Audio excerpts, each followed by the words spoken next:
Hi everybody, I'm Michael, and today we're going to show you how to properly water your outdoor potted plants.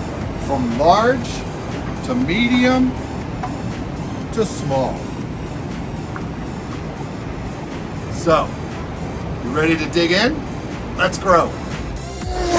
Here we have a large coconut palm. We actually got it from a friend of mine, Kevin, who gave us the seedling, and we grew it, and now it's quite big, and it's in a 25-gallon terracotta container. And when you want to water something like this, you want to make sure you first of all have water that is at least set out for 24 hours in your watering container so you don't get any chlorine. And you want to water thoroughly. You want to water all the way around the pot. We have some other plants growing in our container. We have a reed stem orchid, and we have some elephant bush, which is highly adapted to growing outside here on our balcony. So you want to water thoroughly. This is a very large container, so what you need to do is water, let it sink in, or count down from 10. 10, 9, 8, 7, 6, 5, 4, 3, 2, 1. And you want to water again, because this is there's a lot of soil mass inside this container, and this is like I said, a clay material, so that is going to wick away water from the plant. So you want to water again thoroughly around the container. You don't want to water too little, especially outdoors, because terracotta pots outdoors can wick away water. And then your next sign will be is after you do this, see how much the planter is absorbing the watering, and if there's any overflow down there, you know you've succeeded. You don't want to water too much, and you don't want to water too little. So you want to wait and see. You can come back after you water some of the other plants and see if it needs a little bit more. And depending on your time of the year, summertime, you may need to water some more because the plants are in active growth, so they're really thirsty for that water. So now for another type of plant in a different type of container, we have a variegated clusia, not that common, super cool looking, adapted to growing up here on a balcony, as you can see from where we are. And if you look inside the pot, you can see that it's not growing directly in the container. What we've done is we've kept it inside its nursery container, and we're growing it inside the container using the existing grow pot. So what you need to do for watering this one is, if you want to come back here and look down, we're going to water thoroughly all around. Make sure you get all sides of the pot, and then wait and see. Count down from 10. 10, 9, 8, 7, 6, 5, 4, 3, 2, 1. See if any water comes out, and if it's not coming out of the base, water it some more. We like to use large saucers on our balcony so you don't have any water that's spilling over and getting down below to the floors below. So that's good to have as a little tip for you. So no water's come through, so we're going to water again. You want to water thoroughly. Looks like, oh, we do have a little water coming through, so we're just going to water a little bit more.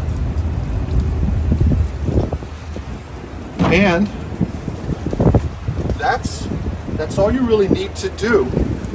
You don't need to water these every day, especially if you're getting any rain. That's the thing to keep in mind, is if you're getting any rain coming through or big storms in the summer, as we do here in Florida, South Florida, you just need to water once a week.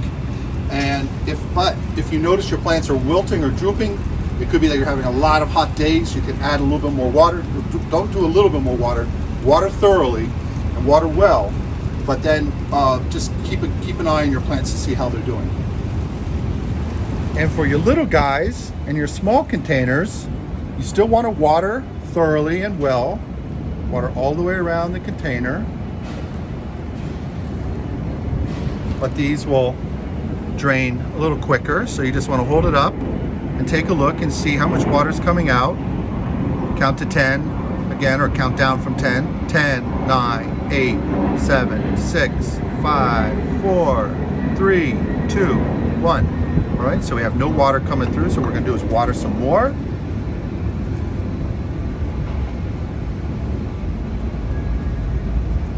And smaller containers can dry out faster.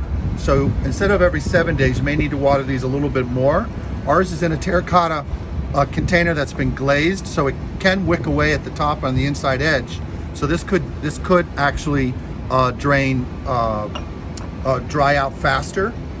So for your smaller potted plants, you want to make sure that you check on them and see if there's any leaves that are drooping, to come back and add some more water. She's obviously very thirsty because no water has come through. I'm gonna do a little trick here and test the bottom and see if that's wet now. No, it's still very dry at the drain hole. So well, it's starting to get a little wet there. So we're gonna add a little bit more. And you want to, when you want to water, when I say water well and water thoroughly, you want to flush out, because when you're adding fertilizer, you want to flush out any of those fertilizer salts into the tray below. And there we go. So once it starts coming out here, you want to discard this water. You don't want to keep it and bring that stale water back up into the plant, especially if you have a terracotta plant.